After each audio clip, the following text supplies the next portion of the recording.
ধিক ধিক তাক তাক ধিক ধিক তেরে কেটে তাক তাক ধিক ধিক। কি হলো গুলটে মামা, তুমি হঠাৎ এমন তেরেকেটে তাক ধিক শুরু করলে কেন?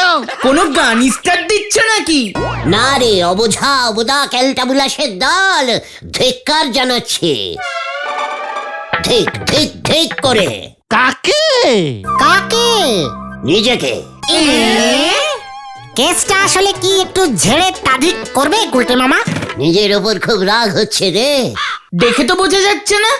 ঘটনা, আমার রাগ কিন্তু খুব ভয়ানক। একবার হওয়া শুরু হলে কিন্তু এই পৃথিবী শুদ্ধ গলতপুর জ্বলে যাবে।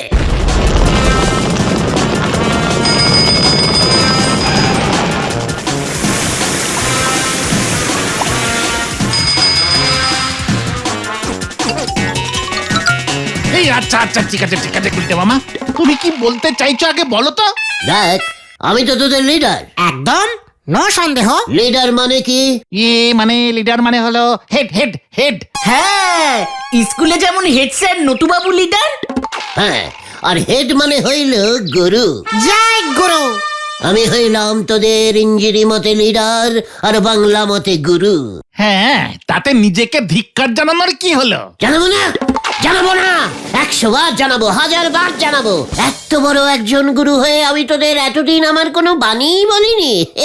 ছি ছি ছি ছি ছি। গুরু বাণী। জয় গুরু। বলো বলো, এখন থেকেই স্টার্ট করো। তুমি আমাদের বাণী শেখাবে? হ্যাঁ রে, রোজ একটা করে বাণী ঝাড়বো আর তোরা লিখে রাখবি। আমি যখন দেহ তুলবো তোরা আমার বাণীর বই ছাপিয়ে বের করিস, নাম দিস গুরুকুলটে চরণের চরণা বাণী। গুলটে মামা কি জয়। আমার প্রথম বাণীটা হইল, গাছের গোড়ায় জল ঢালিয়া যাও, জল ঢালিয়া যাও, বালতি বালতি জল ঢালিয়া যাও, ফল একদিন পাকিবেই। জয় গুরু। কোন গাছে জল ঢালবো গুলটে মামা? কোন ফল গাছে? পেয়ারা? রে পাঁচু, গুরুর বাণী কিছুই বোঝেনি দুটো। দেখেছিস ক্যালটা বুলাস কোথাকারের। আমিও বুঝিনি। হ্যাঁ, তুইও বুঝিস নি? তা বুঝবি কি করে? খুব গভীর বাণী তো, সকলে বোঝে না। তুমি একটু ইজিকালি করে বুঝিয়ে দাও না। ইহা খানে কভি বুঝাইতে চাহিয়াছেন যে, চেষ্টা করিয়া যাও ফল ফলিবে। চেষ্টা মানে জল, আর ফল মোটেও গাছের ফল নহে। কবি চালাকি করিয়া এখানে রেজাল্টকে ফল বলিয়াছে। ভুল বাণী, ভুল বাণী। হোয়াট? আমার বাণী ভুল? পাঁচু, ঘটনাকে সাবধান করে দে, ও ডাইরেক্ট গুরুর বাণীকে চ্যালেঞ্জিং করছে। আমি ক্লাস 7-এ 7 বার চেষ্টা করেও পাস করতে পারিনি, মানে রেজাল্ট ফলেনি। ওরে গলতপুরের লো বাজেটের বলদ ঘটন, ক্লাস 7 মাত্র 7 বার চেষ্টা করিলেই পাশ করা যায় না। মিনিমাম 11 বার চেষ্টা করিলে ফল ফলিত। এই বাণীটা আগে বলতে পারোনি? গুলটে মামা, গুলটে মামা, তুমি এখানে? কেন রে ঢিলা, কি হয়েছে? কার ফল পেকেছে? তোমার। হ্যাঁ, কি বলতে চাইছিস কি তুই? তুমি এখনই বাড়ি যাও, একটা সাংঘাতিক চিঠি এসেছে। চিঠি পড়ে পিসমা হাউ হাউ করে কাঁদছে। কি বলছিস কি? হোয়াট? চিঠি মানে টেলার? লেটার। আহা, মানে ওই একই হলো। সাংঘাতিক লেটারগুলোকে টেলারই বলে। এই তুই জানলি কি করে রে ঢিলা? গুলটে মামার বাড়ির পাশ দিয়ে যাচ্ছিলাম, পিসিমা উঠানে ছিল। আমাকে দেখে হাউ হাউ করে কেঁদে উঠে বলল, এক্ষুনি যেন তোমাকে বাড়ি পাঠিয়ে দিই। কি একটা সরকারি চিঠি এসেছে, সর্বনাশ হয়ে গেছে। আমি তো তাই দৌড়াতে দৌড়াতে এখানে। সরকারি টেলার? চলে আয় পাঁচু। চল ভেন্ডি। আমি বাবা বাড়ি কাটি।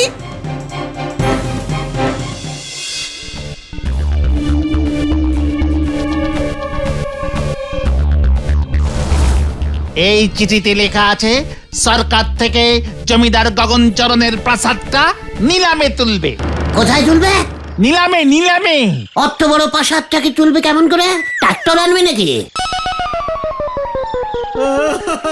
আরে বাবা না, সরকার ওই গগনচরণের জমিদার বাড়ির প্রাসাদটা বিক্রি করে দেবে। যে বেশি দর হাঁকবে প্রাসাদ তার হবে। ওরে আমার কি সর্বনাশ হলো রে,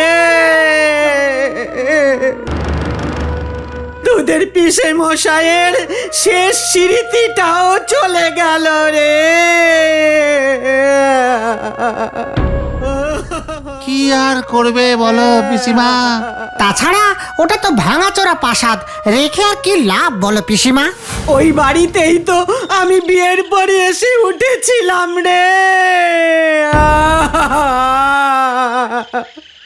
ওই হতচ্ছাড়াটা যদি কিছু একটা করত, তবে জমিদার বাড়িটাকে সারাই করতে পারতুম। পড়ে পড়ে এইভাবে নষ্ট হতো না রে। পিসেমশাই ভাঙলো কেন প্রাসাদটাকে? রং করাতে পারেনি? উনি তো তোর মতোই বাউন্ডুলে ছিল, জমিদারি রাখতে পারেননি। 10 পয়সা রোজগার করে 1 টাকা খরচা করতেন। আর এই জন্য তো আমি 1 টাকাও রোজগার করি না। বসে বসে খেতে পারিস আর গুলতানি মারতে পারিস।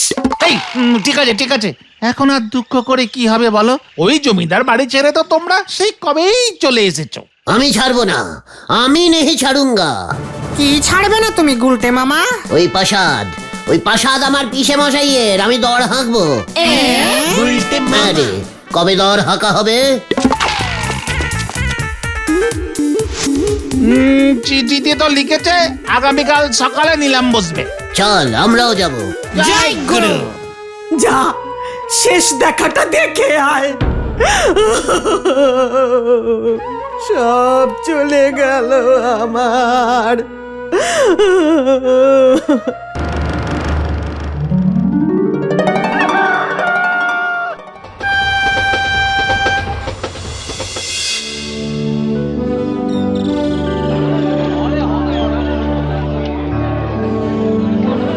জমিদার গগনচরণের এই 110 বছরের পুরনো বাড়িটির নিলাম শুরু হইল।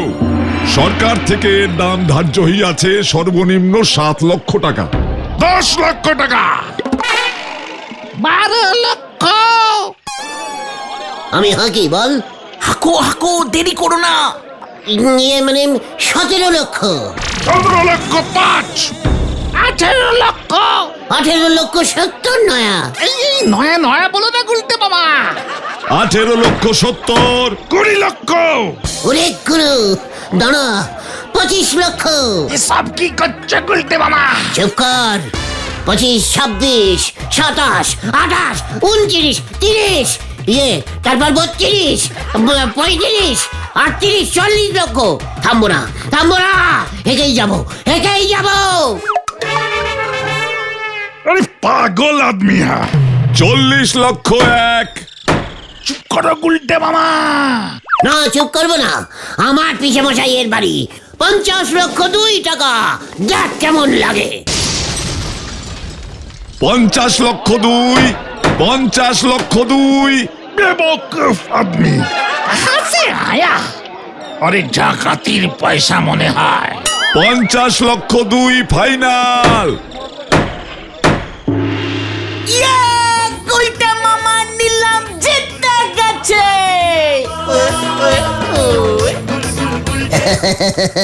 এই প্রাসাদটা আমি নিলাম। তার আগে আপনি এদিকে আসুন স্যার, অ্যাডভান্স করে যান।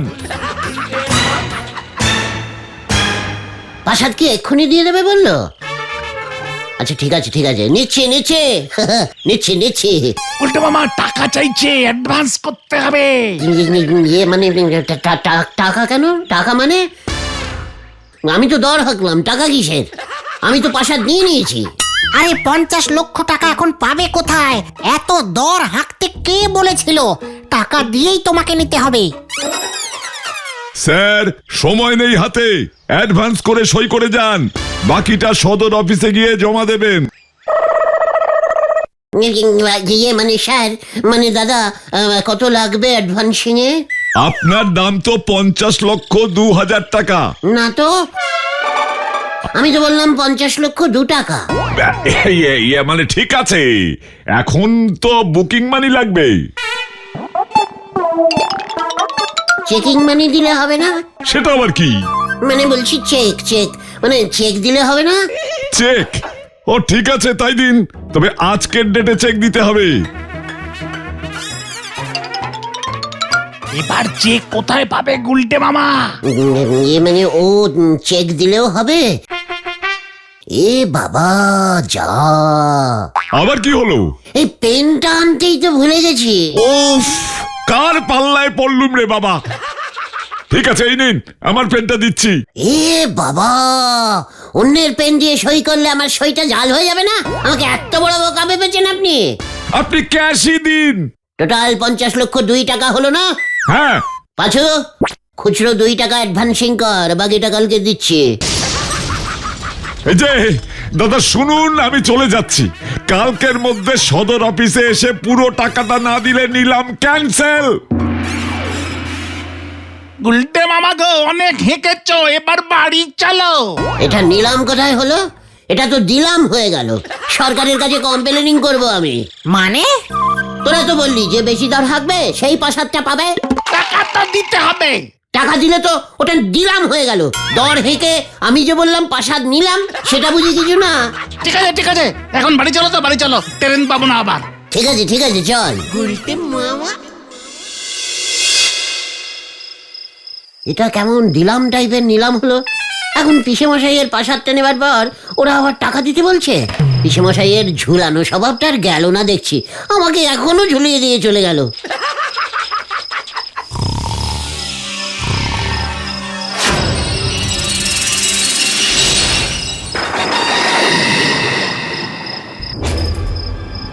কেন যে হাতে ছাড়া গুলতে?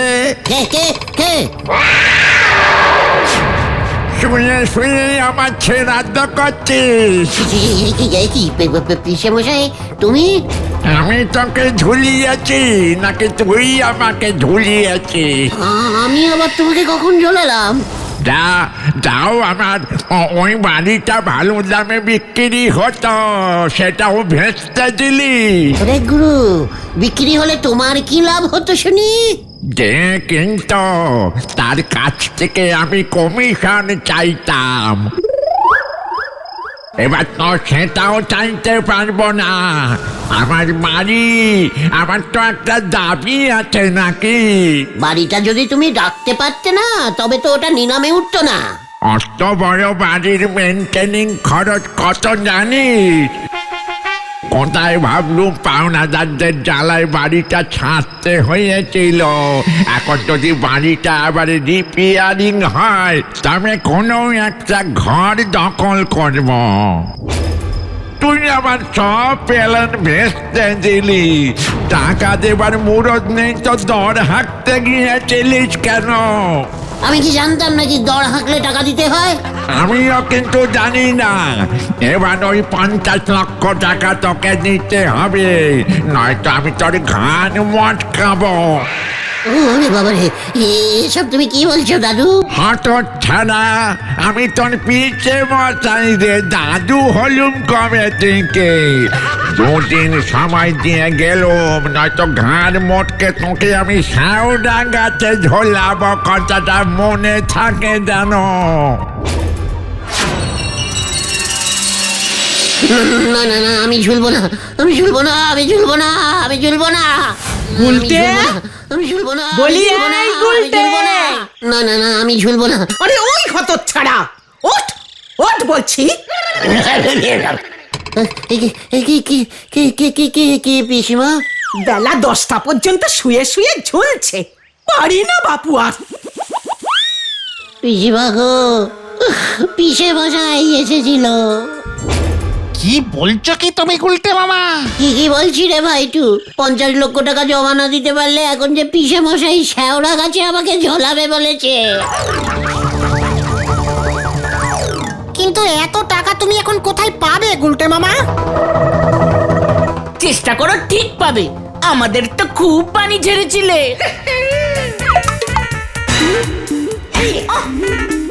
দাঁড়াও তো, চলো তো নরদার কাছে যাই। হ্যাঁ, তাই চল ভাইটুগণ। আপনার পিসি মশাই এমন তরি কমিশন খাওয়া জমিদার ছিল, আগে তো জানতাম না। নড়া, কাটা পায়ে চুনের ছিটে দিবি না বলে দিলাম। ওটা কাটা ঘায়ে নুনের ছিটে হবে গো গুলটে মামা। হোক, যা ইচ্ছে হোক, আমি যদি শেওড়া গাছে ঝুলি না, তোদের নিয়েই আমি ঝুলবো, একা ঝুলবো না, বলে দিলাম। নড়াদা গো, তুমি কিছু একটা বুদ্ধি দাও না গো। বুদ্ধির কি আছে? সোজা ব্যাংকে চলে যান, নন করে টাকাটা জমা করে দেন। তারপর অত টাকা শোধ দেবে কেমন করে গুলটে মামা শুনি? তারপর আবার ওই বাড়ি বেচে দেবেন 50 লক্ষ টাকায়। হ্যাঁ, ঠিক বলেছিস, রাইট রাইট। আগে কিনবো, তারপর বেচবো। 50 লক্ষ না, 60 লক্ষ টাকায় বেচবো। ওই দেখেন, কমিশনের স্বভাবটা দেখতেছি আপনার মধ্যেও ঢুকি গেছে। নোরা, এই ঠিক আছে ঠিক আছে, কিন্তু ব্যাংক এমনি এমনি চাইলেই অত টাকা লোন দিয়ে দেবে? সে দেবে না, তার জন্য কিছু বন্ধক রাখতে হবে। কি বন্ধ করতে হবে বল? এক্ষুনি বন্ধ করে দিচ্ছি। আরে আরে আরে, বন্ধ না বন্ধক বন্ধক মানে ব্যাংক 50 লক্ষ টাকার জিনিস জমা রেখে তবে টাকাটা দেবে। জিনিসের কি অভাব পড়েছে নাকি এই গলতপুরে? চল চল। কোথায়? চেষ্টা করতে হবে তো। কামান কামান। হয়ে গেল। তিরিপল দিয়ে বাবু চললে জিন্সের প্যান্ট বানাতি, হরি বল। গজেন বাবু, আমাদের মাননীয় গজেন বাবু। ভং সং না কইরা কি কইতে আইছস কইয়া ফেল, আমার অনেক কাম আছে। বলছি আপনার গোডাউনে তো অনেক লোহা আছে, তাই না? আছে, তাতে তোর কি? ইস, দেখেছিস, আমি বলেছিলাম না, গোডাউনে যদি এতগুলো লোহা থাকে তাহলে সেগুলো জং পড়ে যাবে না। কত টাকা লস হয়ে যাবে বলতো গজেন বাবুর? আসল কথাটা কইয়া ফেল কইতাছি। বলছি বলছিলাম যে ওই লোহাগুলো আমাকে দেবেন। তরে তুই কি করবি? বন্ধক দেব। কি করবি, কি দিবি? পাথরে চল। না মানে বলছিলাম যে ব্যাংকের লোহাগুলো সব বন্ধক দিয়ে দেব, তাহলে আর জং পড়বে না। তাই বুঝি? ঠিক আছে, দাঁড়া। ওই মানকা, আমার লোহার শিকল টানতো। শেকল কেন? ব্যাংকে তো শেকল বন্ধক নেয় না। তগ বাইন্দা ব্যাংকে লইয়া যাবো আমি, দাঁড়া। আইসলামি করণের জায়গা পাও নাই। এই গুলটে মামা চলো, হাওয়া খারাপ। মানে ঠিকই লোহা থাক, আমরা বরং আদলা ইটি বন্ধক দেবো। চল রে পাঁচু। 50 লক্ষ টাকার জন্য আপনার জমি শুদ্ধ বাড়িটা বন্ধক দিতে হবে গুলটে বাবু। মানে আমার বাড়ি মানে অন্যের বাড়ি দিলে হবে না? কার বাড়ি কোন বাড়ি বন্ধক রাখবেন সেটা তো আপনার ব্যাপার। মোট কথা বাড়ি চাই, তাই তো? হ্যাঁ, 50 লক্ষ টাকার সমান মূল্যের বাড়ি হতে হবে। মানে সম মানে সমান সমান সবার বাড়ি তো আছে, দিয়ে দেবো। টাকাটা কবে পাবো স্যার? আগে আমরা বাড়িটা দেখব। এক্ষুনি দেখিয়ে দিচ্ছি। কে দেখবে? আপনাদের সঙ্গে আমি লোক পাঠিয়ে দিচ্ছি, ওনাকে দেখিয়ে দেবেন আর বাড়িটার কাগজপত্র দিয়ে দেবেন সঙ্গে। বাড়িতে স্যার অনেক কাগজপত্র আছে স্যার, গুড়ের হাড়িও পাবেন, সেগুলোও নিয়ে নেবেন না হয়। গুলটে মামা, তুমি কার বাড়ির কথা বলছো? ঝোলা গোবিন্দ। খুব ভালো বাড়ি স্যার। ঠিক আছে, যান। গুলটে মামা।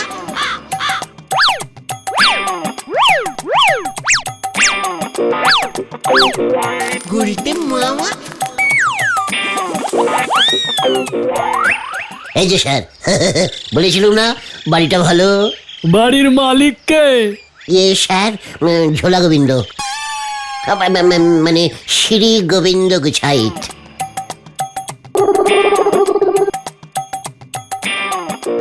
মানে কথা, উজবুক গুলো আমার বাড়ির সামনে কি করছে? এত বড় বাড়িটা ব্যাংকের মধ্যে বন্ধক রাখবেন কি করে স্যার? মানে কথা, তোদের কি চাই এখানে? ব্যাংক থেকে এসেছি। এই বাড়ি উনি বন্ধক রাখতে চাইছেন ব্যাংকে, লোন নেবেন। কি আমার বাড়ি বন্ধক রেখে মানে কথা ও লোন নেবে? মাত্র 50 লক্ষ টাকা। পিসে মশাইয়ের প্রাসাদটা 60 লক্ষ টাকায় আবার নিলামে তুলে বেচে দিয়ে আবার শোধ করে দেবো। 10 লক্ষ টাকা কমিশন। তাই বুঝি? বাড়ির দলিলটা নিয়ে আসুন, দেখবো। এই তো, মানে কথা, দাঁড়া, নিয়ে আসছি। দেখলি বলেছিলাম না, খুব চেষ্টা করলে ফল পাওয়া যায়। কেসটা গন্ডগোলের লাগছে কিন্তু। ওই দেখ রে। মানে কথা তারা। পাঁচু পালা! বাবা রে! এগি এগি ওরে বাবা, ও বাবা গো, আর সহ্য করা যাচ্ছে না, মানে কথা। বাঁচাও বাঁচাও, বাঁচাইয়ে। গুলি করে তোর খুলি যদি না উড়িয়েছি হতচ্ছাড়া, মানে কথা আমার বাড়ি বন্ধক দিতে এসেছিস। ও বাবা গো, বাঁচাও বাঁচাও। আমাকে বাঁচারে ভাই টুকু! ওরে বাবা রে, ও কি চুল করছে রে বাবা, ও বাবা গো, ও বাবা। খুব ভালো হয়েছে। ওই আবর্জনার স্তূপে ঢুকলে গা চিলকাবে না। ওরে বাবা রে, কি চুল করছে রে, ফুলে যাচ্ছি তো, সারা শরীর ফুলে গেল। গোবিন্দ বাবু ভাগ্যিস হাঁপিয়ে বাড়ি চলে গেছে। তোমার নামে থানায় রিপোর্ট করবে বলেছে। ওরে, আমি আর কোনো কিছু চেষ্টা করব না রে। তাহলে তুমি কি করবে গুলটে মামা? ধ্যান করব। গুলটে মামা কি জয়! ওরে বাবা গো। গুলটে মামা।